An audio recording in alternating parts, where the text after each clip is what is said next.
السلام عليكم ورحمة الله وبركاته. الحمد لله رب العالمين، والعاقبة للمتقين، والصلاة والسلام على سيد الأنبياء والمرسلين سيدنا ومولانا محمد وعلى آله وصحبه أجمعين، وعلى كل من تبعهم بإحسان إلى يوم الدين. أما بعد، فأعوذ بالله من الشيطان الرجيم. بسم الله الرحمن الرحيم. وإذا لقوا الذين آمنوا قالوا آمنا وإذا خلوا إلى شياطينهم قالوا إنا معكم إنما نحن مستهزئون الله يستهزئ بهم ويمدهم في طغيانهم يعمهون. صدق الله العظيم. اللهم صل على سيدنا محمد وعلى آل سيدنا محمد وبارك وسلم. رب اشرح لي صدري ويسر لي أمري واحلل عقدة من لساني يفقهوا قولي. اللهم آتنا حبك وحب نبيك وحب من يحبك وحب عمل الذي يبلغنا حبك، آمين يا رب العالمين. اللہ سبحانہ وتعالیٰ کے فضل اور احسان سے ان محافل میں ہم سورۃ البقرہ کا سلسلہ وار مطالعہ کر رہے ہیں۔ گزشتہ محفل میں آیت نمبر 14 تک مطالعہ مکمل ہو گیا تھا۔ یہ بات عرض کی گئی تھی کہ جو دوسرا رکوع ہے اس میں منافقین کے احوال اور ان کی مختلف اقسام کے حوالے سے قرآن مجید نے کلام کیا۔ 3 اقسام کا تذکرہ مفسرین فرماتے ہیں۔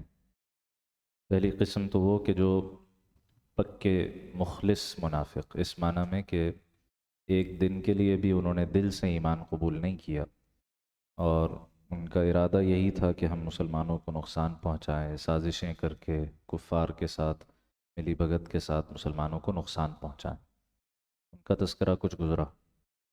دوسرا وہ طبقہ جو اصلاً یہود تھے، لیکن ان کا دعویٰ یہ تھا کہ بھئی ہمیں بھی مسلمان تسلیم کیا جائے، اور اس کی وجہ یہ ہے کہ ہم بھی اللہ کو وحدہ لا شریک مانتے ہیں، ہم بھی آخرت کے قائل ہیں، مسئلہ صرف پیغمبر کا ہے۔ تو عیسیٰ علیہ السلام کو ہم نے نہیں مانا، نبی صلی اللہ علیہ وسلم کو نہیں مانا، تو اس سے کیا ہوا؟ توحید کے ہم قائل ہیں، آخرت کو ہم مانتے ہیں، ہمیں بھی مسلمان تسلیم کیا جائے۔ وہ تھے یہود، اپنے آپ کو مسلمان ظاہر کرنے کی کوشش کرتے تھے، یہ ایک اور قسم ہے جس کا تذکرہ گزرا۔ اور تیسری قسم جس کا تذکرہ آ جائے گا انشاءاللہ آگے ایک مثال کے ذیل میں، وہ منافقین کہ جو ایمان کے معاملے میں تذبذب کا شکار تھے، یعنی کبھی انہیں لگتا تھا کہ واقعی ہمیں حقیقی طور پہ مسلمان ہو جانا چاہیے، دل سے ایمان قبول کر لینا چاہیے، لیکن جب سخت احکام آتے، کبھی آزمائشیں آتی، کبھی تکالیف آتی، تو گھبرا کر پیچھے ہٹ جاتے تھے۔ مذبذبین بین ذالک، جن کا ذکر سورہ نساء میں انشاءاللہ اور تفصیل سے آئے گا، کہ یہ اسلام اور کفر کے درمیان مذبذب رہتے ہیں، تذبذب کا شکار رہتے ہیں، جھجک کا شکار رہتے ہیں۔ لا الہ الا، نہ پورے اس طرف آتے ہیں، ولا الہ الا، نہ پورے دوسری طرف جاتے ہیں۔ آخری جو ہم نے آیت مبارکہ پڑھی تھی، آیت نمبر 13، اس میں اللہ سبحانہ وتعالیٰ نے ان منافقین کا جو بغض تھا صحابہ اکرام کے ساتھ رضوان اللہ تعالی علیہم اجمعین، اس کا تذکرہ کیا کہ جب ان سے کہا جاتا ہے کہ بھائی جس طرح اور صحابہ ایمان لائے ہیں، جیسے وہ صادق الایمان ہیں، ایمان کے بعد وہ اپنے عمل سے گواہی دے رہے ہیں کہ وہ اللہ کو مانتے ہیں، آخرت کو مانتے ہیں، نبی صلی اللہ علیہ وسلم کی اطاعت میں پختہ ہیں، تو تمہیں بھی چاہیے کہ ان کے ساتھ مل کر تم اسی طرح اللہ کی عبادت کرو، تو ان کی طرح ایمان لاؤ جیسے یہ صحابہ ایمان لائے ہیں۔ تو کیا کہتے ہیں کہ ہم ان معاذ اللہ نقل کفر نباشت، ہم ان بے وقوفوں کی طرح ایمان لائیں، انہیں اپنی دین دنیا کی کوئی فکر نہیں ہے، یہ بس جو تقاضا آتا ہے نبی علیہ السلام کا اس پر لبیک کہہ دیتے ہیں، اپنے گھر والوں کا نقصان بھی برداشت کر لیتے ہیں، تو ان بے وقوفوں کی طرح ایمان لائیں۔ اللہ تعالیٰ کا جواب، آگاہ ہو جاؤ، یقیناً یہی لوگ بے وقوف ہیں، اصل بے وقوفی یہ کر رہے ہیں۔ اور یہ اس کو ہم نے تفصیل سے سمجھا تھا کہ اللہ تعالیٰ نے حضرات صحابہ کرام کے دفاع کا ایک اصول بیان کیا کہ جو صحابہ کے بارے میں جو کہے وہ خود اس کا مستحق ہے۔ یہاں ان کو بے وقوف وہ کہہ رہے ہیں تو کہا یہ اصل بے وقوف یہ ہیں، وَلَٰكِن لَا يَعْلَمُونَ، انہیں اپنی بے وقوفی اور اپنی جہالت تک کا علم نہیں ہے، جہل مرکب کا شکار ہیں، خود اپنی جہالت سے ناواقف ہیں۔ آگے انہی سے پھر دوسری بات جو عرض کی گئی یا انہی کی ایک اور کیفیت کو بیان کیا گیا کہ وَإِذَا لَقُوا الَّذِينَ آمَنُوا قَالُوا آمَنَّا، اور جب یہ ان لوگوں سے ملتے ہیں جو ایمان لا چکے ہوتے ہیں، قَالُوا آمَنَّا، تو کہتے ہیں بھی ہم بھی ایمان لیا، ہمیں بھی مسلمان تسلیم کیا جائے۔ وَإِذَا خَلَوْا إِلَىٰ شَيَاطِينِهِمْ، اور جب یہ اپنے شیطانوں کے پاس تنہائی میں جاتے ہیں، قَالُوا إِنَّا مَعَكُمْ، تو ان سے کہتے ہیں بھئی ہم تو اصلاً تمہارے ساتھ ہیں، انما نحن مستہزئون، ہم تو بس ان سے مذاق کر رہے تھے، ہم تو صرف دل لگی کر رہے تھے۔ اس آیت کا انطباق بھی ان مختلف اقسام پر جو منافقین کی ہیں سب پر ہو سکتا ہے۔ وہ منافقین جو پکے منافق تھے اور سازشی عناصر تھے، مسلمانوں کو نقصان پہنچانا چاہتے تھے، وہ بھی حرکت کرتے تھے، اپنے آپ کو بالکل صحیح سالم مسلمان ظاہر کرتے تھے۔ اور چونکہ اس وقت صحابہ اکرام کے احوال یہ تھے کہ جس شخص کو 5 وقت مسجد میں نہ دیکھیں اس کے اسلام پر شک کرنے لگتے، یہ آدمی مسلمان بھی ہے۔ تو ان منافقوں کو بھی آنا پڑتا تھا، بیچاروں کو مسجد آنا پڑتا تھا نماز کے لیے، ٹھیک ہے۔ تو مسجد آ رہے ہیں، عبداللہ بن ابی جو ہے وہ جمعے کے دن، چونکہ سردار آدمی تھا، تو اپنی سرداری کا بھرم قائم رکھنے کے لیے اور اپنی بڑائی کے اظہار کے لیے جمعے کے دن جب نبی علیہ الصلوۃ والسلام ممبر پر تشریف لاتے تھے خطبے کے لیے، تو کھڑے ہو کر اعلان کرتا تھا کہ لوگوں دیکھو اللہ کے رسول تشریف لائیں، بڑی غور سے ان کی بات سننا، یہ اللہ کے رسول ہیں۔ تو باتیں ایسی کر رہے ہیں کہ جیسے اپنے آپ کو پورا مسلمان ظاہر کر رہے ہیں، اندر سے ایک دن کے لیے بھی مسلمان نہیں ہوا۔ قرآن مجید گواہی دے رہا ہے، جا بجا ان کے لیے وعیدیں بیان ہوئی ہیں۔ اسی طرح وہ یہودی جو جیسے بھی ذکر ہوا کہ وہ کہا کرتے تھے بھی ہم بھی تو توحید کو مانتے ہیں، ہم بھی تو آخرت کو مانتے ہیں، ہمیں بھی مسلمان تسلیم کیا جائے، وہ بھی یہی کہتے تھے کہ جب مسلمانوں سے ملتے ہیں تو کہتے ہیں بھی ہم بھی مومن ہیں، ہمیں بھی مومن تسلیم کیا جائے، ہمیں بھی ایمان والا تسلیم کیا جائے۔ اچھا، اور پھر جب ان کے جو بڑے ہیں، ان کے شیاطین، یہاں شیاطین سے مراد کون ہے؟ وہ ان کے سردار جو ان کو مختلف کاموں پر لگاتے تھے، مسلمانوں کو نقصان پہنچانے کے لیے ان سے کام لیا کرتے تھے۔ کعب بن اشرف یہود کا ایک بڑا سردار ہے جس نے ان منافقین کو بہت بھڑکایا مسلمانوں کے خلاف، ان سے بہت کام لیے، اور اسی طرح کے دیگر بڑے بڑے لوگ۔ تو جب یہ لوگ ان سے کہتے تھے بھئی تم فلاں جگہ تم دیکھے گئے، تم نے تو بڑا ان مسلمانوں کی حمایت کی، بڑا ان کا ساتھ دیا، کیا واقعی تم بھی ان کے سحر میں گرفتار ہو گئے ہو؟ وہ کہتے تھے نہیں نہیں نہیں نہیں نہیں، آپ کو کوئی غلط فہمی ہو رہی ہے، ہم تو بس ان سے مذاق کر رہے تھے، ہم تو دل لگی کر رہے تھے، ہم تو آپ کے ہی ہیں، پکے پکے وفادار ہیں آپ کے، ہمیں تو بس اپنا ایک بھرم قائم رکھنا ہے اور اپنے ایک ایمان کا ایک چادر جو ہے وہ اپنے اوپر قائم رکھنی ہے، اس لیے ہم ان کے سامنے اس طرح کی باتیں کرتے ہیں۔ یہاں پر یعنی جو عربی عبارت اختیار کی گئی اس میں بھی اس کی طرف ایک اشارہ ہے، کیا کہ جب ایمان والوں سے ملتے ہیں قالوا آمنا، تو کہتے ہیں کہ ہم ایمان لائے۔ عربی لغت کے اعتبار سے یا گرامر کے اعتبار سے یہ جملہ فعلیہ ہے، اور جب اپنے شیاطین کے پاس جاتے ہیں تو کہتے ہیں انا معکم، ہم آپ کے ساتھ ہیں، یہ جملہ اسمیہ ہے، اور قواعد کی روح سے جو بات جملہ اسمیہ کے انداز سے کہی جاتی ہے وہ پکی ہوتی ہے، وہ مضبوط ہوتی ہے، اس میں دوام ہوتا ہے، اس میں تسلسل ہوتا ہے۔ تو انا معکم، آپ بے فکر رہیں، ہم تو ان سے ایسی ایک بات کہہ رہے تھے، اصلاً ہماری وفاداری آپ کے ساتھ ہے، انما نحن مستہزئون، ہم تو بس ان مسلمانوں کے ساتھ تھوڑی سی دل لگی کر رہے تھے، تھوڑا سا مذاق کر رہے تھے، ان کو بیوقوف بنا رہے تھے۔ جواب کیا دیا گیا؟ اللہ یستہزئ بہم، اللہ ان کے ساتھ مذاق کا معاملہ کرتا۔ لغوی ترجمہ تو یہ اللہ ان کا مذاق، اللہ ان کے ساتھ مذاق کرتا، ٹھیک ہے۔ اب مذاق کرنا یہ اللہ سبحانہ و تعالیٰ کی شان عرفہ اور شان بلند سے بہت ورا ہے۔ تو یہاں پر 2-3 اس کے مفاہیم بیان کیے گئے۔ ایک تو یہ کہ اللہ ان سے مذاق کرتے ہیں، یعنی ان کے مذاق کا جواب دیتے ہیں، اور وہ جواب کیا ہوگا؟ وہ ظاہر عذاب کی صورت میں ہوگا کل قیامت کے دن۔ دوسرا یہ کہ اللہ سبحانہ و تعالیٰ ان کے ساتھ مذاق کرتے ہیں، یعنی اللہ سبحانہ و تعالیٰ، جیسے پیچھے آیا تھا نا، پچھلی آیات میں ہم نے پڑھا تھا کہ یہ اللہ تعالیٰ کو دھوکہ دینے کی کوشش کرتے ہیں، اور سورہ نساء میں آئے گا اللہ ان کے ساتھ دھوکے کا معاملہ کرتا۔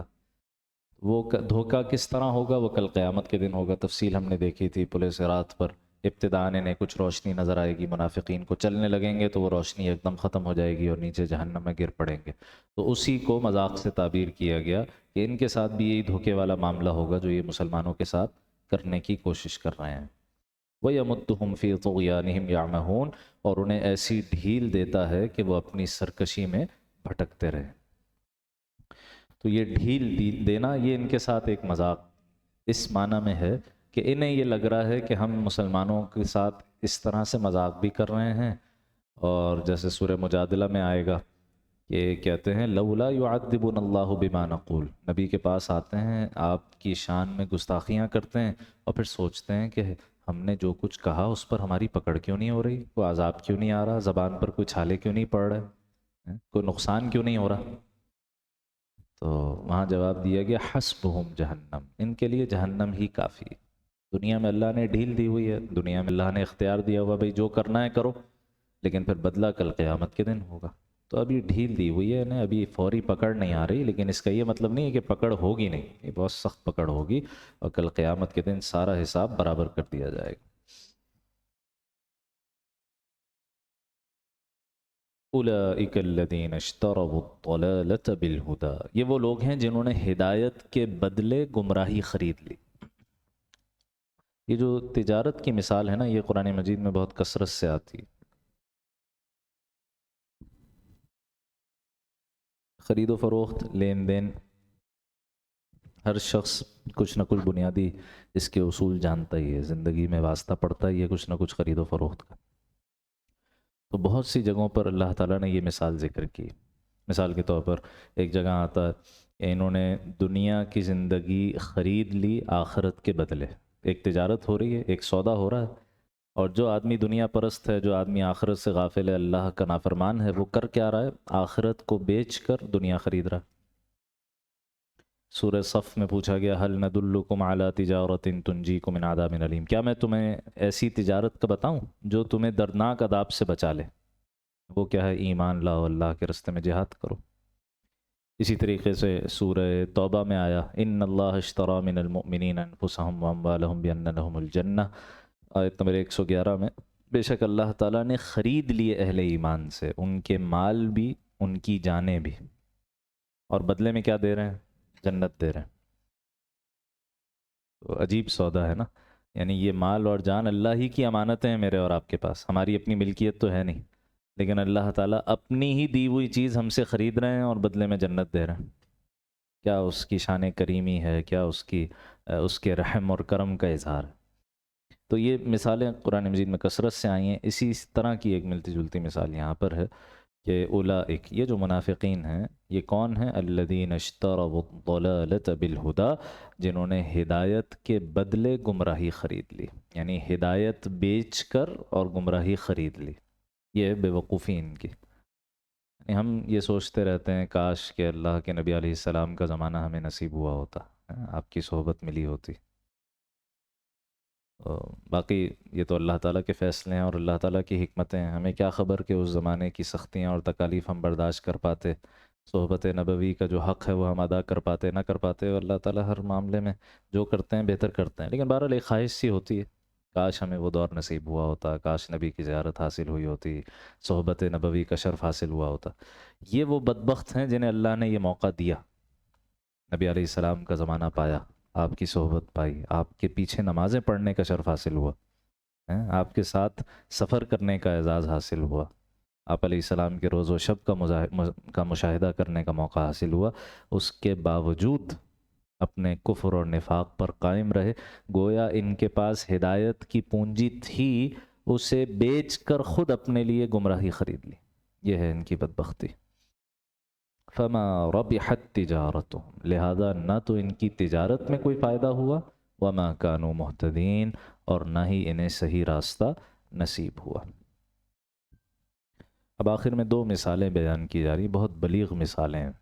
قرآن مجید میں آتا ہے نا كذلك نضرب الله للناس امثالهم، اسی طرح ہم لوگوں کے لیے ان کی مثالیں بیان کرتے ہیں، ٹھیک ہے۔ اور ان فی ذلک لآیات، بے شک ان مثالوں میں بڑی بڑی نشانیاں ہیں۔ تو بہت سے حقائق جو شاید ویسے ہمیں نہ سمجھ میں آ سکیں، لیکن اللہ سبحانہ و تعالیٰ جب مثالوں کے ذریعے بیان فرماتے ہیں تو وہ نسبتاً سمجھنا آسان ہو جاتی ہیں۔ لیکن ایک اور پہلو ہے کہ جو خود مثالیں قرآن مجید میں آئی ہیں وہ اتنی بلیغ ہیں اور اتنی گہری ہیں کہ یہ الگ پورا ایک علم ہے، امثال القرآن پر مشتمل پورا ایک علم ہے جس میں کتابیں لکھی جاتی ہیں کہ قرآن مجید میں جو مثالیں بیان آئی ہیں اس میں گہرائی کے کتنے کتنے پہلو پوشیدہ ہے۔ تو اس اعتبار سے ایک طرف مضمون آسان بھی ہو جاتا ہے مثال کے ذریعے سمجھنا، لیکن دوسری طرف قدر مشکل بھی پیدا ہو جاتی ہے کہ مثالیں بہت گہری اور بلیغ مثالیں ہیں جو اللہ تعالیٰ نے ذکر فرمائی ہیں۔ دو مثالیں آئی ہیں یہاں پر، تو ان میں تقسیم کیا ہے؟ بعض مفسرین کہتے ہیں یہ پورے گروہ منافقین کی ایز اے ہول یہ دو مثالیں ذکر کی گئیں، دو الگ الگ مثالیں۔ اور بعض کہتے ہیں نہیں، منافقین کے دو طبقات کی علیحدہ علیحدہ مثالیں بیان کی جا رہی ہیں۔ پہلا طبقہ وہ جو پکا ٹھکا منافق تھا، مخلص تھے اپنے نفاق میں، ان کی، اور پھر دوسرا گروہ وہ جو تذبذب کا شکار تھے اور پریشانی کا شکار تھے، جھجک کا شکار تھے، ان کی مثال علیحدہ کی بیان کی گئی ہے۔ تو ذکر کرتے ہیں مثلہم، ان کی مثال یا ان کی صفت ایسی ہے کمثل الذی استوقد نارا، اس شخص کی طرح ہے کہ جس شخص نے ایک آگ روشن کی۔ خاص طور پر صحرا کی رات ہو تو صحرا میں رات اندھیری بھی بہت ہوتی، اگر آپ کہیے کہ بدر کامل نہ ہو، چاند جو ہے وہ پوری طرح روشن نہ ہو تو صحرا کی رات بہت اندھیری ہوتی اور ٹھنڈی بھی بہت ہوتی ہے۔ صحرا دن میں جتنا گرم ہوتا ہے رات میں اتنا ہی ٹھنڈا بھی ہوتا۔ تو گرمی حاصل کرنے کے لیے اور روشنی حاصل کرنے کے لیے ایک شخص نے آگ جلائی، فلما اضاءت ما حولہ، پھر جب اس آگ نے اپنے ماحول کو روشن کر دیا، اپنے ارد گرد کو روشن کر دیا، اب جب موقع آیا اس آگ کی روشنی سے فائدہ اٹھانے کا، ذہب اللہ بنورہم، اللہ تعالیٰ نے ان کا نور ہی سلب کر لیا، ان کی آنکھوں کی بینائی ہی سلب کر لی، وترکہم فی ظلمات لا یبصرون، اور انہیں اندھیروں میں چھوڑ دیا کہ انہیں کچھ سجھائی نہیں دیتا۔ کس حال میں؟ صم، کہ وہ بہرے ہیں، بکمن، گونگے ہیں، عمیٌ، اندھے ہیں، فہم لا یرجعون، اب وہ واپس نہیں آئیں گے۔ مثال کیا ہے؟ کسی نے آگ جلائی تو اس سے گرمی بھی حاصل ہو رہی ہے، اس سے روشنی بھی حاصل ہو رہی ہے، اب روشنی میں دیکھنے کا جب فائدہ اٹھانے کا موقع آیا تو آنکھوں کی بینائی چلی گئی۔ بھئی آدمی کو دیکھنے کے لیے دو چیزیں چاہیے نا، ایک آنکھوں کی بینائی چاہیے، آنکھوں کا نور، اور ایک ماحول کی روشنی چاہیے، دونوں چیزیں چاہیے نا۔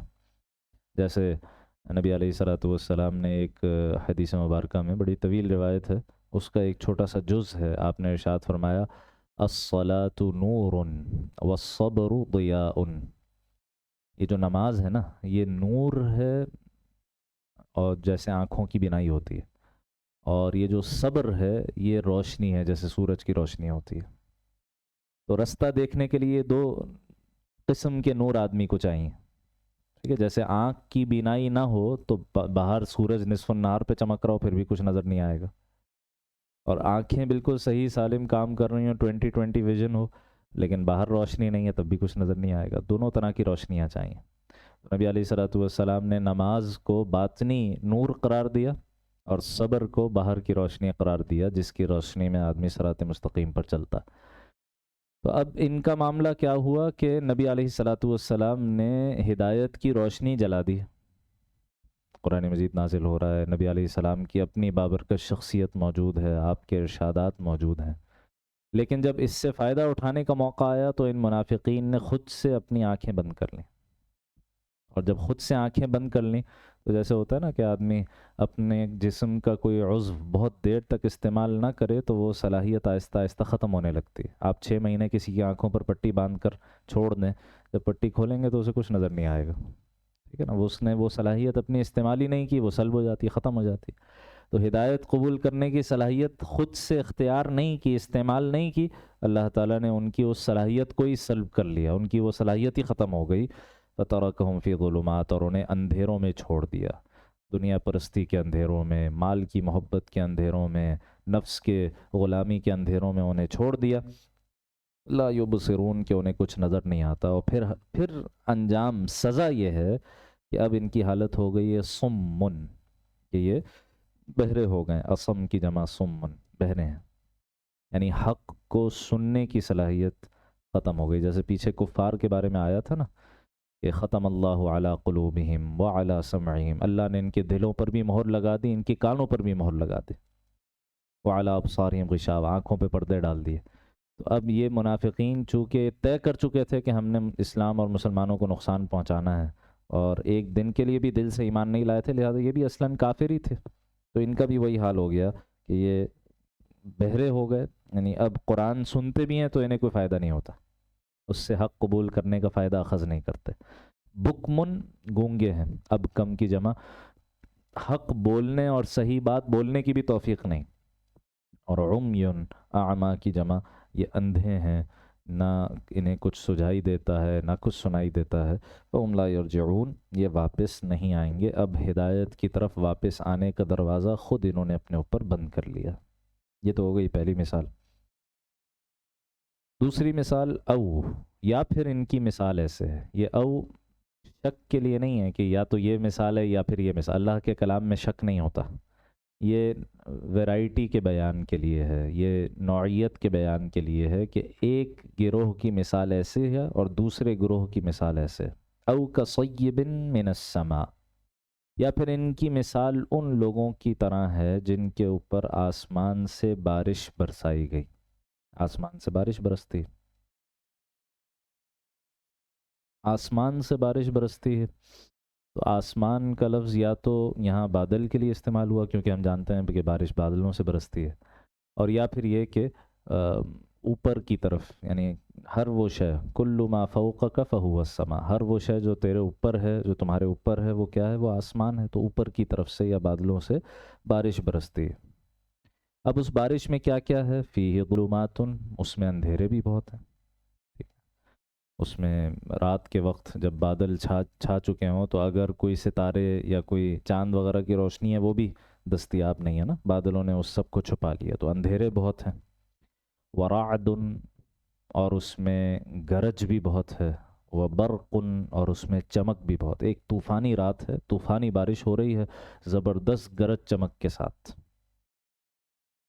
یجعلون اصابعہم فی آذانہم، وہ اپنی انگلیاں اپنے کانوں میں دے لیتے ہیں. انگلیاں تو کانوں میں نہیں جا سکتی، مراد ہے کہ انگلیوں کے یہ جو پور ہیں یہ اپنے کانوں میں ٹھونس لیتے ہیں، اور بس چلے تو پوری انگلی ٹھونس دیں اندر. اور ایسا کیوں کرتے ہیں؟ من الصواعق، کڑکوں کی آواز کی وجہ سے. اور پریشانی کیا ہے؟ حذر الموت، موت کے خوف سے، کہ کہیں یہ بجلی ہم پر ہی نہ گر پڑے. موت کے خوف سے اور ان گرجوں کی آواز کی وجہ سے جو دہشت ان کے اوپر طاری ہوتی ہے، تو اپنی انگلیاں ٹھوس لیتے ہیں اپنے کانوں میں کہ ہمیں یہ آوازیں سنائی نہ دیں. یہ کیا مثال ہے یا کن کی مثال ہے؟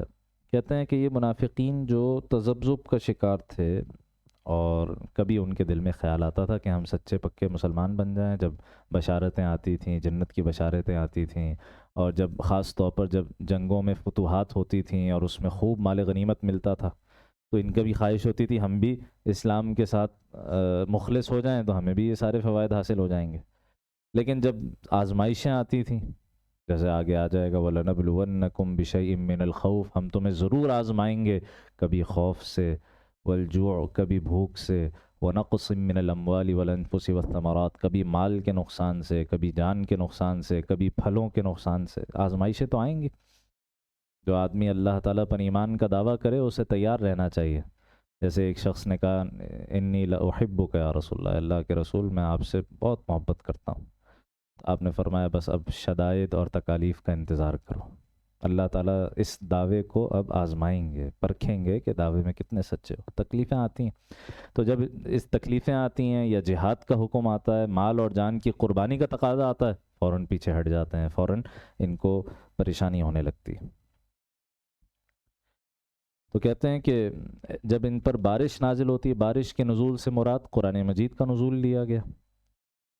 اور اس میں جو اندھیرے ہیں فیہ ظلمات، اندھیروں سے مراد لی گئی جو اس میں کفر اور شرک کی وعیدیں بیان ہوئی ہیں قرآن مجید میں، ان کی جو خرابیاں بیان ہوئی ہیں۔ ورعد، اور اس میں جو گرج ہے اس بارش میں، اس سے مراد کیا ہے کہ جو وعید اور جو جہنم کی وعید اور عذاب کی وعید ہے وہ گرج کی طرح ہے۔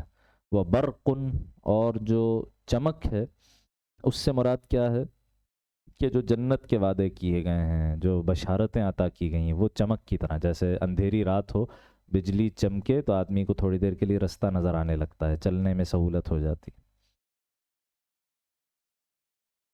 واللہ محیط بالکافرین، اور اللہ نے کافروں کو گھیرے میں لے رکھا ہے، یعنی یہ چونکہ منافق دل سے کافر ہیں اس لیے ان کو کافر ہی کہا، یہاں پر کہا کہ ایسے کافروں کو اللہ تعالیٰ نے گھیرے میں لے رکھا ہے۔ یہ دنیا میں اسلام اور مسلمانوں کو جتنا بھی نقصان پہنچانے کی کوشش کر لیں، بالآخر اللہ تعالیٰ کی پکڑ سے بھاگ نہیں سکتے۔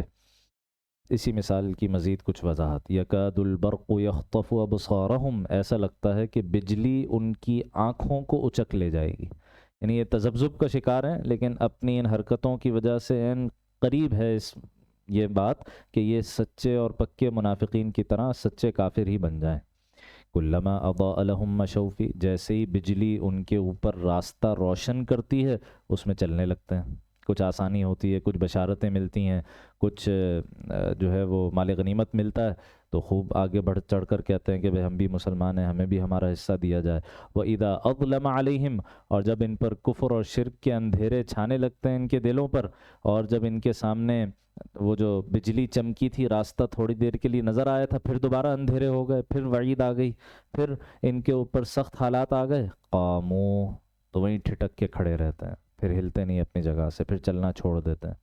وَلَوْ شَاءَ اللَّهُ لَذَهَبَ بِسَمْعِهِمْ وَأَبْصَارِهِمْ، اور اگر اللہ چاہے تو ان کے سننے اور دیکھنے کی صلاحیتیں ہی سلب کر لے۔ إِنَّ اللَّهَ عَلَى كُلِّ شَيْءٍ قَدِيرٌ، بے شک اللہ تعالیٰ ہر شے پر مکمل قدرت رکھنے والے ہیں۔ یہ ابتدائی 20 آیات تھیں جو آپ کہہ سکتے ہیں کہ تمہید تھی، اور اس میں اللہ سبحانہ و تعالیٰ نے ابتداً قرآن مجید کی صداقت اور اس کی عظمت کا بیان ذکر کیا، پھر اس کے بعد 3 قسم کے لوگوں کا تذکرہ ہوا۔ پہلے متقین کا تذکرہ ہوا ابتدائی 3 آیات میں، پھر اس کے بعد 2 آیات میں کفار کا تذکرہ آیا، پھر 11 آیات میں تقریباً منافقین کے احوال ذکر ہو گئے۔ اب یہ آیت نمبر 21 تیسرا رکوع شروع ہوتا ہے سورۃ البقرہ کا، اور یہاں ساری انسانیت سے بالعموم خطاب ہے، یا ایھا الناس کہہ کر انسانیت سے یہاں پر خطاب کیا گیا ہے، اور پوری انسانیت کے لیے مشترکہ دعوت۔ یا ایھا الناس کہہ کر جو خطاب ہے، یہ خطاب خصوصیت ہے قرآن مجید کی، اس سے پہلے کسی قوم کو یا کسی پیغمبر کو جو بھی کتابیں عطا کی گئیں اس میں یا ایھا الناس نہیں سے تعبیر کیا گیا۔ اس کی وجہ کیا ہے کہ پہلے پیغمبر اپنی اپنی قوموں کی طرف آتے تھے، اپنے اپنے زمانوں کے لیے آتے تھے، مختص تھے۔ نبی علیہ الصلوۃ والسلام کی رسالت آفاقی ہے، قیامت تک کے لیے ہے، اور ہر قوم کے لیے ہے، ہر کنبے قبیلے کے لیے، قیامت تک آنے والے آخری انسان تک کے لیے ہے، اس لیے یا ایھا الناس کا صیغہ اختیار کیا۔ اور اب قرآن مجید کا اصل مطالبہ کیا ہے، قرآن مجید کی اصل دعوت کیا ہے؟ وہ ہے جو بنیادی اصول ہیں یا جو ہمارے بنیادی عقائد ہیں، جن میں توحید سب سے بنیادی عقیدہ ہے، شرک کی نفی اور توحید کا اثبات، یہ موضوع شروع ہو رہا ہے۔ پھر اس کے بعد قرآن مجید کی صداقت اور حقانیت، اور نبی صلی اللہ علیہ وسلم کی رسالت کو ثابت کرنا، اس کے دلائل دیے گئے، اور پھر آخرت کے احوال ذکر کیے گئے۔ تو یہ جو ہمارے بنیادی عقائد ہیں ان کا تذکرہ اب اگلی آیات میں کیا جا رہا ہے۔ فرماتے ہیں یا ایھا الناس، اے لوگوں، اعبدوا ربکم، اپنے رب کی عبادت اختیار کرو۔ عبادت، اس کا مکمل تصور کیا ہے اور اس کی اقسام کیا ہیں، اس پر تفصیلات الحمدللہ سورۃ الفاتحہ میں ہم دیکھ چکے ہیں، ایاک نعبد و ایاک نستعین کے ذیل میں۔ یہاں مختصراً یہ مفسرین فرماتے ہیں اعبدوا ربکم کا مطلب کیا ہے؟ وحدوا ربکم واطیعوہ، اپنے رب کو وحدہ لا شریک مانو اور اس کی اطاعت کرو۔ عبادت کا مطلب یہ ہے اس کی توحید کو تسلیم کرو اور اس کی عبادت کرو، اور اس کی عبادت کیوں کرو اس کی وجہ بھی یہاں مضمر ہے، ربکم، وہ تمہارا رب ہے۔ اس لیے اس کا حق ہے کہ اس کی عبادت کرو۔ رب کسے کہتے ہیں؟ مفردات والفاظ القرآن ایک معروف کتاب ہے علامہ راغب اصفہانی صاحب رحمہ اللہ تعالیٰ کی، اس میں انہوں نے قرآن مجید میں مستعمل مختلف الفاظ کے لغوی اور اصطلاحی معنی کو جمع کیا۔ کہتے ہیں رب کسے کہا جاتا ہے، رب کا اطلاق کس ہستی پر ہوتا ہے؟ کہتے ہیں انشاء الشیء حالا فحالا الی حد تمام، رب اس ذات کو کہتے ہیں جو کسی شے کی تربیت کرے، ایک کیفیت سے دوسری کیفیت تک اس کو پروان چڑھائے، یہاں تک کہ وہ اپنے درجہ کمال کو پہنچ جائے۔ ٹھیک ہے، تو تربیت، نشو و نما، پروان چڑھانا، یہ ہے تربیت، یہ ہے رب کا کام۔ تو اس معنی میں چونکہ اچھا اس دنیا میں تو ہماری تربیت میں بہت سے لوگوں کا ہاتھ ہوتا ہے نا، دنیا میں والدین ہوتے ہیں سب سے پہلے، پھر اس کے بعد اساتذہ ہوتے ہیں، پھر اور بہت سارے بڑے افراد ہوتے ہیں، لیکن یہ تو سب عالم واقع میں، عالم حقیقت میں اصلاً ان کے پیچھے کون ہے تربیت کرنے والا، وسائل فراہم کرنے والا؟ وہ تو اللہ تعالیٰ ہے۔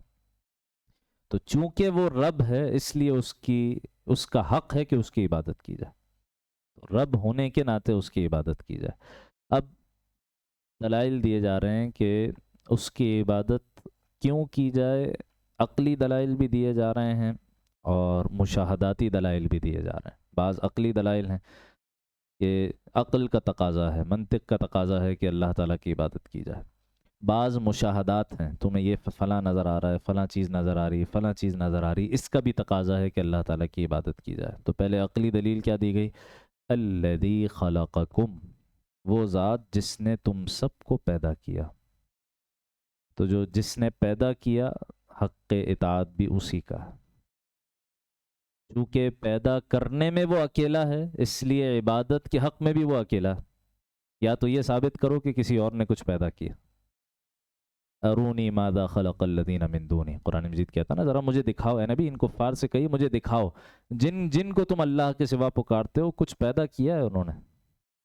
لن یخلقوا ذبابا ولو اجتمعوا لہ، سورہ حج کے آخری رکوع میں کہا یہ تو سارے مل کر ایک مکھی بھی نہیں بنا سکتے۔ ٹھیک ہے، تو تخلیق کی صفت چونکہ صرف اور صرف اللہ تعالیٰ کے ساتھ خاص ہے، اس لیے عبادت کا حق بھی صرف اسی کا ہے۔ اور صرف تمہیں پیدا نہیں کیا، والذین من قبلکم، تم سے پہلے بھی جتنے لوگ آئے سب کا پیدا کرنے والا وہی ہے۔ اور اس کی عبادت کیوں کرو؟ علت کیا ہے، سب وجہ کیا ہے اس کی عبادت کرنے کی؟ لعلکم تتقون، تاکہ تم متقی بن جاؤ، ایک ترجمہ۔ اور بالکل شروع میں ہم نے سورہ بقرہ میں دیکھا تھا ھدی للمتقین، یہ قرآن کس کے لیے ہدایت ہے؟ تقوی والوں کے لیے ہدایت ہے۔ تو اللہ کی عبادت کرو گے تو تقوی کا درجہ پاؤ گے، تقوی کا درجہ پاؤ گے تو قرآن تمہارے لیے ہدایت بنے گا۔ دوسرا ترجمہ کیا گیا تتقون کا لغوی لعلکم تتقون من النار، تاکہ تم جہنم کی آگ سے بچ سکو، تاکہ تم عذاب سے بچ سکو، اس لیے عبادت کرو اپنے رب کی۔ اب مشاہداتی دلائل دیے جا رہے ہیں، ذرا مشاہدہ کرو، ذرا آنکھیں کھول کر اپنے ارد گرد کا جائزہ لو۔ یہ جو تفکر ہے نا، تفکر فی خلق اللہ، اللہ کی مخلوق میں غور و فکر، اس کی قرآن مجید نے جا بجا دعوت دی ہے، جا بجا۔ ٹھیک ہے، تو افلا تعقلون، کیا تم عقل سے کام نہیں لیتے؟ افلا تبصرون، کیا تم دیکھتے نہیں ہو؟ افلا تسمعون، کیا تم سنتے نہیں ہو؟ ٹھیک ہے، تو یہ جو آبزرویشن ہے نا، ایک ہے محض دیکھنا، وہ ہم صبح شام دیکھ رہے ہوتے ہیں، اپنے آنکھیں ہماری کھلی ہوئی ہیں، سب کچھ نظر آ رہا۔ ایک ہے با مقصد دیکھنا، با معنی دیکھنا، نتائج اخذ کرنے کے لیے دیکھنا، غور و فکر کے ساتھ دیکھنا، اس میں زمین آسمان کا فرق ہے۔ اور یہ تفکر باقاعدہ ایک عبادت ہے، باقاعدہ ایک عبادت ہے۔ اللہ تک پہنچنے کے لیے، خالق تک پہنچنے کے لیے مخلوق پر غور و فکر۔ ٹھیک ہے، تو سیدنا عمر بن عبدالعزیز رحمہ اللہ تعالی، عمر ثانی کہلاتے ہیں، بڑے مشہور مسلمانوں کی تاریخ میں خلیفہ گزرے جنہوں نے زمین کو عدل سے بھر دیا، سیدنا عمر فاروق رضی اللہ تعالیٰ عنہ کے دور کی یاد دلا دی۔ وہ فرماتے ہیں کہ تفکر ساعتن، ایک گھڑی کا تفکر، یہ ساری رات کی عبادت سے افضل ہے، ساری رات کی عبادت سے افضل۔ ٹھیک ہے، اور اسی طرح سے اور بہت سارے اقوال ہمیں اسلاف کے ملتے ہیں اس حوالے سے۔ سیدنا عبداللہ ابن عمر رضی اللہ تعالیٰ عنہما اکثر مدینہ منورہ کے مضافات میں جو جنگلات تھے وہاں نکل جاتے تھے، ٹھیک ہے، اور کبھی کوئی ہڈی نظر آتی تو کہتے کہ یہ ہڈی کبھی کسی کے جسم کا حصہ ہوا کرتی تھی، آج بوسیدہ ہو کر ختم ہو گئی۔ کہیں کوئی کپڑے کا چھیتڑا کوئی پڑا ہوا ہوتا تھا، کہتے تھے کہ یہ کبھی کوئی اعلیٰ لباس ہوا کرتا تھا، آج اس کی حالت دیکھو، اور پھر ان کیفیت کو اپنے اوپر طاری کرتے تھے کہ میرا بھی یہی انجام ہونے والا ہے، اور پکار لگاتے تھے کہ بھئی کہاں ہے وہ جو اس زمین پر اس سے پہلے آباد تھے، 100 سال پہلے، 200 سال پہلے، سب غائب، ٹھیک۔ تو مخلوق پر غور کر کے اللہ تعالیٰ کی معرفت میں اور اللہ تعالیٰ کی طلب میں اضافہ اور اس کی محبت میں اضافہ، یہ ایک مستقل عبادت۔ تو کہتے ہیں الذی جعل لکم الارض فراشا، وہ رب تمہارا وہ ہے جس نے تمہارے لیے زمین کو بچھونا بنا دیا۔ ابھی ہم نے کہا نا رب وہ ہے جو تربیت کرتا ہے، سارے وسائل فراہم کرتا ہے، تو سب سے پہلی سہولت کیا پیدا کی؟ مسکن کا انتظام کر دیا، رہنے کی جگہ کا انتظام کر دیا، اس زمین کو اس قابل بنا دیا کہ اس پر انسان رہ سکے۔ اور آج یہ مشاہدہ تو یعنی یہ جو ظاہری مشاہدہ ہے اس کے تو یعنی آپ کا یہ سارے ریکارڈ ٹوٹ چکے ہیں نا۔ آج جس قدر آدمی مشاہدہ کر رہا ہے اس کائنات کا، صرف اس زمین کا ہی نہیں بلکہ کائنات کے پتہ نہیں کہاں کہاں تک ٹیلیسکوپس کے ذریعے سے اور نہ معلوم کیا کیا جدید آلات کے ذریعے سے کیا کچھ دیکھ رہا۔ اور آج ہمیں معلوم ہے کہ بھئی یہ دنیا، اس میں انسانوں کے رہنے کے لیے ہر اعتبار سے جو سارے احوال ہیں وہ بالکل انسانی زندگی کے لیے مفید ہیں، انسانی زندگی کو سپورٹ کرنے والے ہیں۔ دنیا ذرا سا بھی سورج سے دور ہوتی تو یہاں زندہ نہیں رہ سکتے تھے، ذرا سا اور قریب ہوتی تو ہم یہاں زندہ نہیں رہ سکتے تھے، آکسیجن لیول ذرا سا زیادہ ہوتا تو سب چیزیں جل کر ختم ہو جاتی ہیں، آکسیجن لیول ذرا سا کم ہوتا تو سانس لینا ممکن نہیں رہتا۔ اتنے سارے مشاہدات کے باوجود مسئلہ یہ ہے کہ جیسے جیسے یہ مشاہدہ بڑھ رہا ہے، ہونا تو یہ چاہیے تھا اللہ تعالیٰ سے تعلق میں اضافہ ہو۔ گڑبڑ کیا ہے؟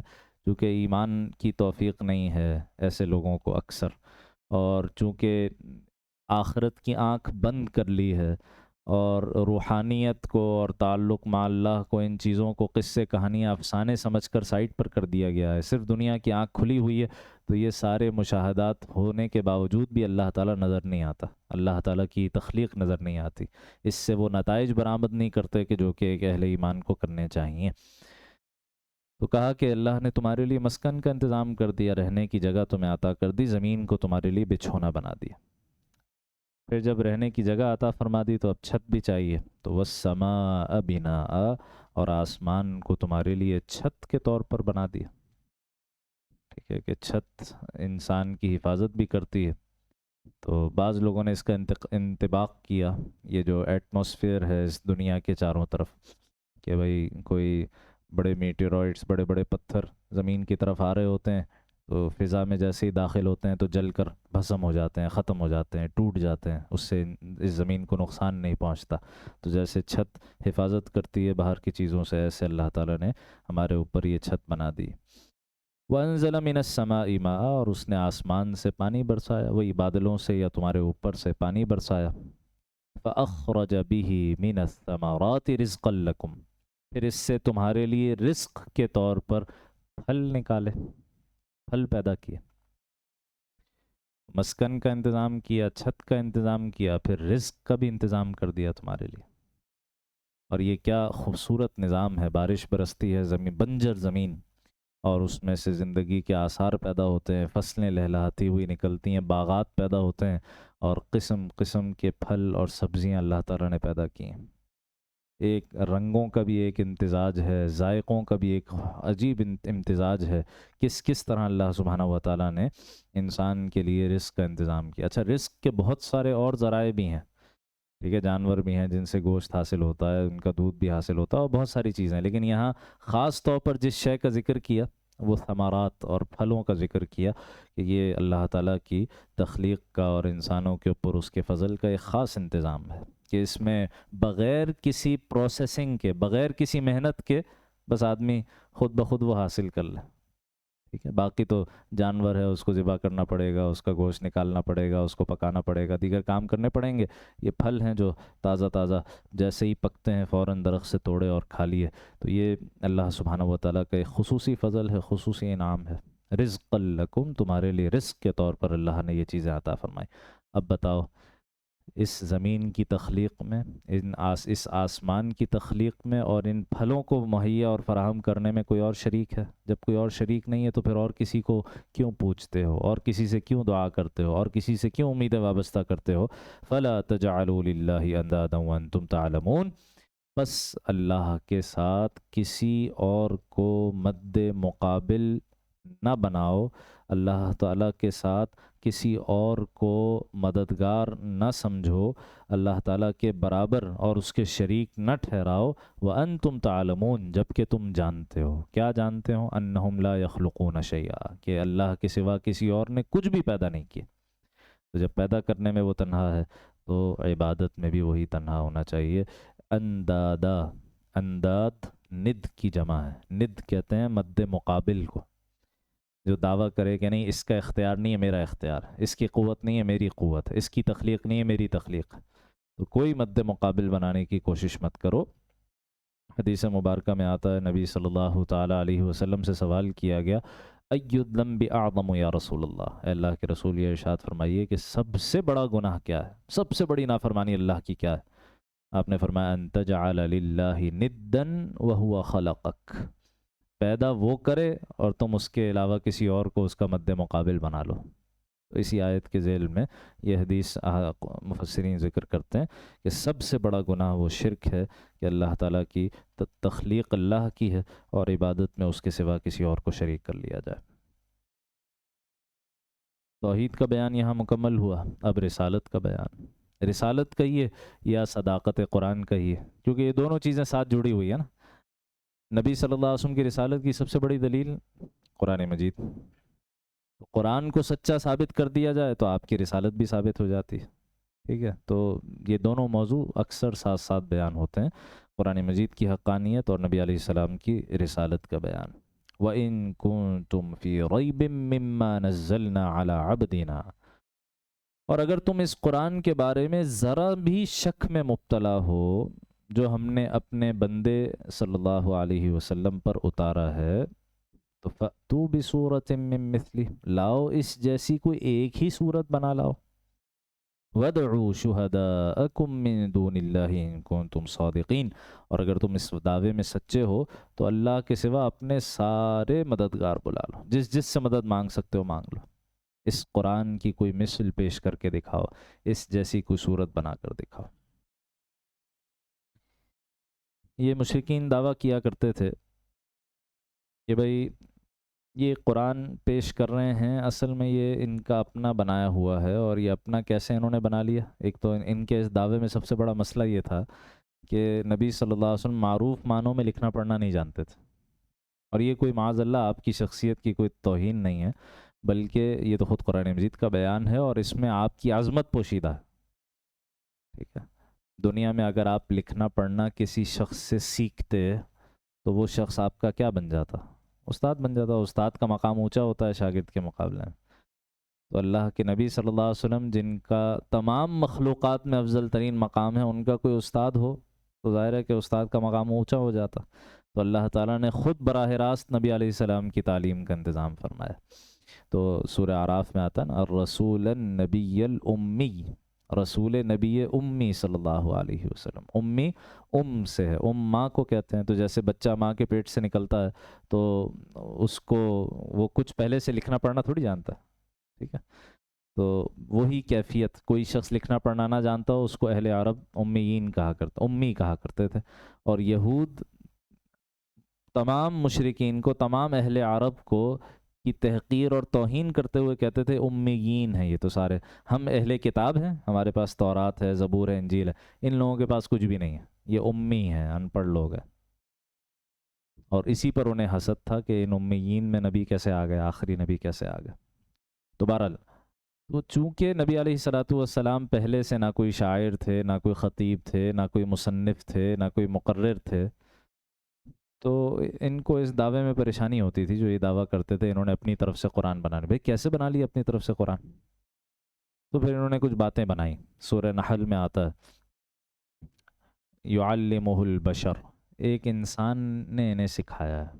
وہ انسان کون ہے؟ سیرت میں ذکر ملتا ہے مکہ مکرمہ میں ایک لوہار ہوتا تھا جو مکہ آنے سے پہلے اس نے کچھ تورات اور انجیل وغیرہ کی تعلیم حاصل کی تھی کہیں سے.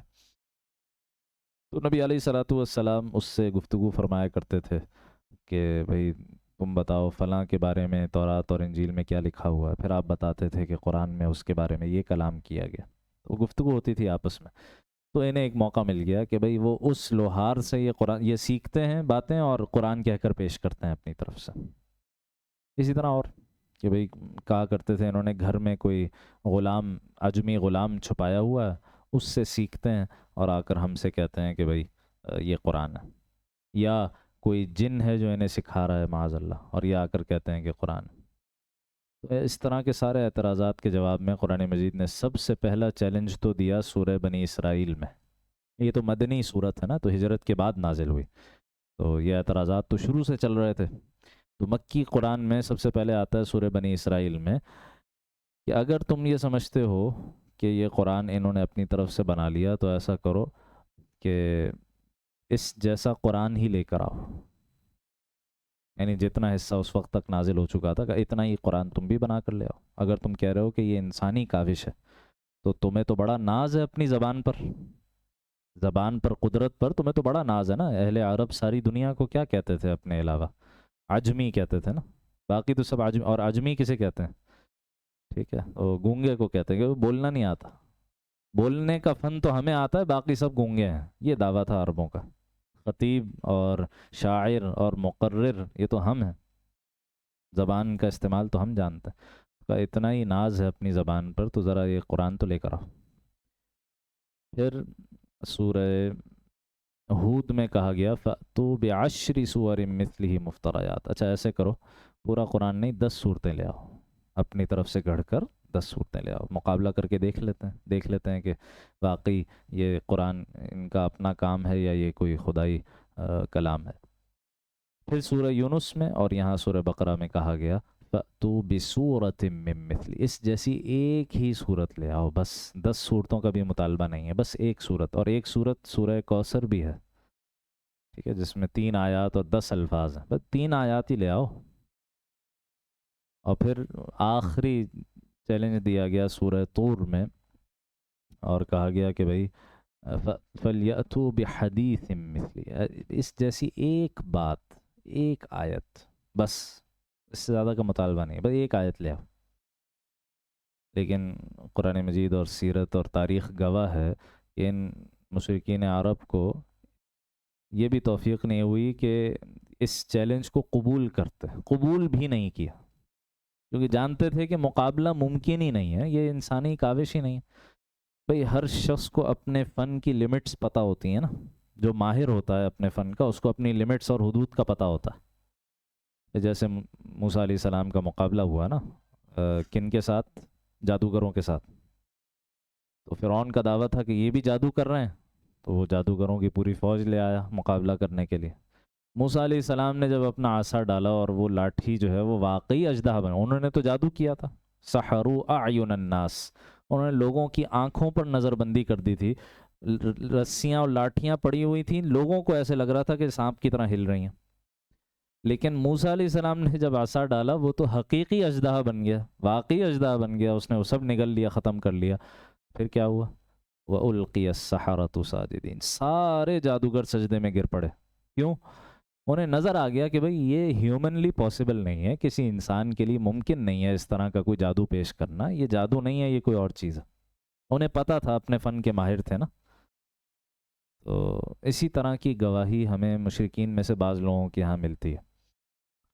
جو ان کے شاعر لوگ تھے نا، شاعر ویسے ہی اپنی زبان پر بڑا ناز کرتے تھے، اور عرب میں مشہور تھے 7 معلقہ کے شعراء.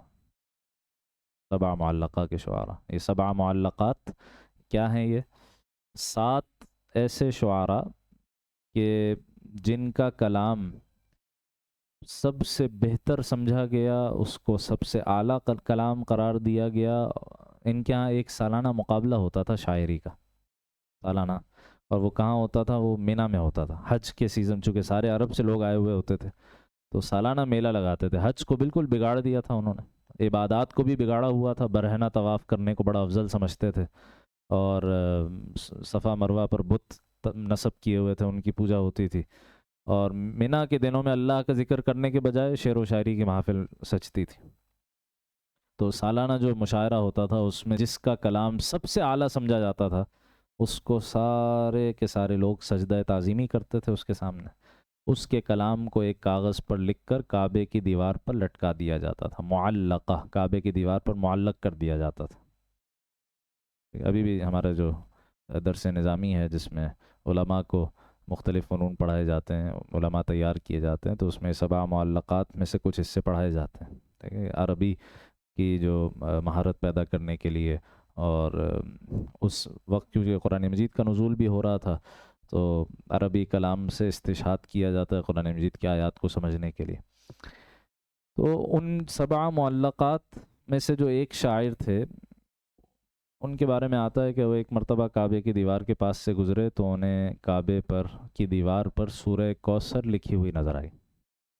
بعض روایات سے پتہ چلتا ہے کہ سیدنا علی المرتضیٰ رضی اللہ تعالی عنہ نے سورۃ الکوثر ایک کاغذ پر لکھ کر کعبے کی دیوار پر لٹکا دی۔ بھئی یہ انسانی کلام ہے، اور اب خود موازنہ کر کے دیکھ لو اللہ کے کلام میں اور اس انسانی کلام میں۔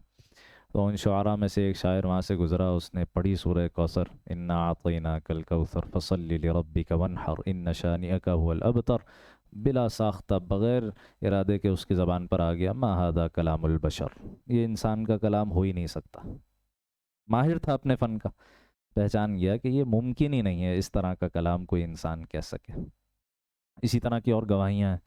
ایک اور شاعر تھے بڑے مشہور، لبید رضی اللہ تعالیٰ عنہ، ایمان لے آئے، تو ایمان لانے کے بعد انہوں نے شعر و شاعری چھوڑ دی، اشعار کہنا چھوڑ دیا۔ ایک مرتبہ سیدنا عمر رضی اللہ تعالیٰ عنہ سے پوچھا کیا بات ہے، آپ اتنے زبردست شاعر تھے تو آپ نے شعر کہنا چھوڑ دیا؟ تو کہنے لگے ابعد القرآن، کیا قرآن کے بعد بھی کوئی گنجائش ہے کہ انسان اپنی زبان کا کوئی حسن اس کا اظہار کرے؟ قرآن مجید نے آ کر وہ انتہا کر دیے، کمال کر دیا، تو اس کے بعد کچھ کہنے کی گنجائش ہی نہیں بچی۔ کہا اگر تمہیں کوئی شک ہے اس قرآن کے بارے میں کہ یہ اللہ کا کلام نہیں ہے یا انسانی کاوش ہے تو فَأْتُوا بِسُورَةٍ مِّن مِّثْلِهِ، اس جیسی ایک ہی صورت لے آؤ، وَادْعُوا شُهَدَاءَكُم مِّن دُونِ اللَّهِ إِن كُنتُمْ صَادِقِينَ، اور اگر تم سچے ہو اپنے دعوے میں تو اللہ کے سوا جتنے مددگار ہیں سارے انسانوں کو جمع کر لو، سارے جنات کو جمع کر لو، ساری مخلوق کو جمع کر لو اگر تم اپنے دعوے میں سچے ہو۔ لیکن فَإِن لَّمْ تَفْعَلُوا، اگر تم یہ کام نہ کر سکو، اور پھر یقین دیکھیے، چیلنج کا انداز دیکھیے، وَلَن تَفْعَلُوا، ہرگز نہیں کر سکو گے، صبح قیامت تک نہیں کر سکو گے۔ اور یہ چیلنج قرآن مجید کا آج بھی کھڑا ہے۔ اور جن لوگوں نے جھوٹ موٹ کی کوشش بھی کی، جیسے پچھلے کچھ زمانے میں الفرقان کے نام سے ایک کوشش کی گئی مغرب میں کہ جو بائبل کا عربی ترجمہ تھا اس میں سے کچھ چیزیں لے کر کچھ آیات نکال کے اور اس کو مکس کر کے کہا گیا یہ فرقان ہے، اور اس سے عیسائیوں کا عقیدہ ثابت کرنے کی کوشش کی گئی۔ تو مسلمانوں کو کچھ کہنے کی ضرورت نہیں پیش آئی، خود ان کے اپنے فالوورز نے اس کو ریجیکٹ کر دیا کہ کہاں یہ اور کہاں قرآن مجید، کوئی کمپیریزن ہی نہیں۔ تو جس نے جھوٹ موٹ کی کوشش بھی کی تو اس کے اپنے ہی ماننے والے، اپنے ہی متعلقین نے اس کو رد کر دیا۔ تو کہا اگر تم نہ کر سکو اور ہرگز نہیں کر سکو گے، لہذا اب ایک ہی انجام ہے، فَاتَّقُوا النَّارَ الَّتِي وَقُودُهَا النَّاسُ وَالْحِجَارَةُ، پس ڈرو اس آگ سے جس کا ایندھن انسان اور پتھر ہوں گے۔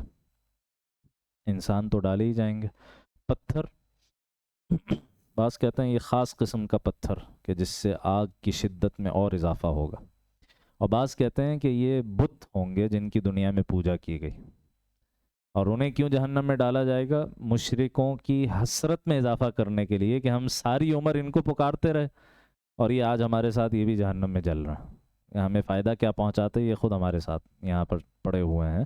تو ان کی حسرت میں اضافہ کرنے کے لیے ان بتوں کو بھی ڈال دیا جائے گا۔ اعدت للکافرین، وہ جہنم تیار کی گئی ہے کفار کے لیے۔ اعدت تیار کی جا چکی. تو اہل سنت کا عقیدہ یہ ہے، عقیدے کے جو مختلف متون ہیں، مثال کے طور پر عقیدہ تحاویہ ہو گیا یا اور دیگر، تو ان میں یہ عبارت ہے کہ الجنت والنار حق، جنت اور جہنم برحق ہیں، ہم ان کو مانتے ہیں. مخلوقتان، اللہ کی یہ دو مخلوق ہیں، موجودتان، دونوں موجود ہیں، یعنی تخلیق کی جا چکی. ایسا نہیں ہے کہ تخلیق ہوگی بعد میں، تخلیق کی جا چکی، پیدا کی جا چکی. اور بہت ساری احادیث میں ان کے احوال بھی ذکر ہوئے ہیں. معراج کی شب نبی صلی اللہ علیہ وسلم کا سفر اور جنت کو دیکھنا، جہنم کو دیکھنا، یہ بھی روایات سے ثابت ہے. تو اعدت، تیار کی جا چکی، للکافرین، کافروں کے لیے. باقی اس کے بعد پھر اہل جنت کے لیے نعمتوں کا بیان ہے. قرآن مجید کا یہ توازن ہے کہ جہاں کہیں خوف دلاتا ہے وہاں امید بھی دلاتا ہے. تو جہنم کی وعیدیں بھی آتی ہیں، ساتھ جنت کی بشارات بھی آتے ہیں، لیکن یہ بشارت نسبتاً تفصیلی ہے، اس میں تفصیلی کلام ہے. انشاءاللہ العزیز زندگی رہی موقع رہا تو اگلے اتوار کی نشست میں پھر ہم اس کا مطالعہ کریں گے. اقول قولی ھذا واستغفر اللہ لی ولکم ولسائر المسلمین والمسلمات. دعا کر لیجیے. الحمد للہ رب العالمین والصلاة والسلام علی سید الانبیاء والمرسلین سیدنا ومولانا محمد وعلى آله وصحبه أجمعين وعلى كل من تبعهم بإحسان إلى يوم الدين. اللهم ربنا آتنا في الدنيا حسنة وفي الآخرة حسنة وقنا عذاب النار. اللهم أجرنا من النار وأدخلنا الجنة مع الأبرار يا عزيز يا غفار يا أرحم الراحمين. ربنا لا تؤاخذنا إن نسينا أو أخطأنا، ربنا ولا تحمل علينا إصرا كما حملته على الذين من قبلنا، ربنا ولا تحملنا ما لا طاقة لنا به، واعف عنا واغفر لنا وارحمنا أنت مولانا فانصرنا على القوم الكافرين. اللهم وفقنا لما تحب وترضى من القول والفعل والعمل والنية والهدي، إنك على كل شيء قدير. وصلى الله تعالى على خير خلقه سيدنا ومولانا محمد وعلى آله وصحبه أجمعين برحمتك يا رحمة.